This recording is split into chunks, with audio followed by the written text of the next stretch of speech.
In ancient India, nestled among rolling hills and serene groves, there was a small village called Anandapura, known for its tranquility and the beauty of its surroundings. It was a place where people sought solace and wisdom. The villagers were deeply devoted to the teachings of the Buddha, who frequently visited their village and offered his guidance. One day, a young woman named Mira came to see the Buddha. She was known for her kindness and diligence, but she was also plagued by an internal struggle. Despite her outer appearance of grace and serenity, Mira was troubled by a deep sense of unworthiness. She constantly compared herself to others, feeling that she could never measure up to their virtues and accomplishments. Mira approached the Buddha with a heavy heart, seeking his wisdom.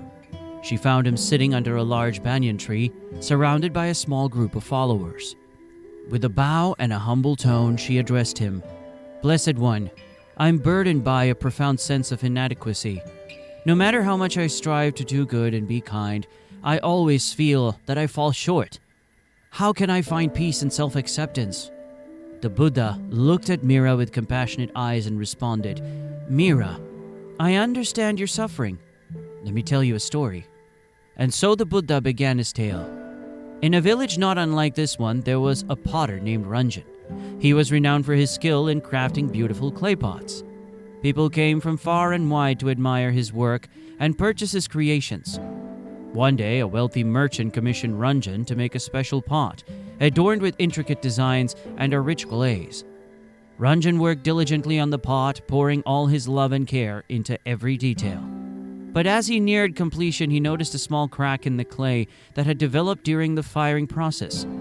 It was barely visible, but to Ranjan it seemed like a glaring flaw. He was devastated, feeling that the pot was no longer worthy of the merchant's appreciation. Despite his feelings of failure, Ranjan decided to deliver the pot. As he presented it to the merchant, he revealed the crack and expressed his regret. The merchant examined the pot and smiled warmly. "Ranjan," he said, "this pot is indeed beautiful, and I appreciate the care you have taken. But let me show you something." The merchant took out a small jar of gold dust and began to fill the crack in the pot. The pot highlighted the imperfection, making it stand out even more. But it also added a unique beauty to the pot that had never been seen before. "This crack," said the merchant, "is what makes this pot special. It tells a story of imperfection and transformation. Just like this pot, we all have our flaws and imperfections, but they do not diminish our worth. Instead, they can add to our uniqueness and beauty. Do not be disheartened by your perceived flaws, for they are part of what makes you who you are." Ranjan was deeply moved by the merchant's words. He began to see that his imperfections were not something to be ashamed of, but were integral to his own journey and artistry. The Buddha concluded, "Mira, just as the crack in Ranjan's pot was made beautiful by gold, so too can your perceived imperfections be transformed into sources of unique beauty and strength.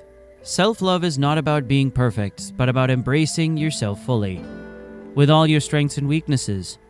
Only then can you find true peace and acceptance." Mira listened intently, her heart touched by the story. She thanked the Buddha and left with a newfound sense of understanding. Over time, she began to see her own flaws and struggles as part of her journey. No longer sources of shame, but aspects of her unique self. In embracing her imperfections with kindness, Mira discovered a profound self-love that allowed her to live more fully and peacefully.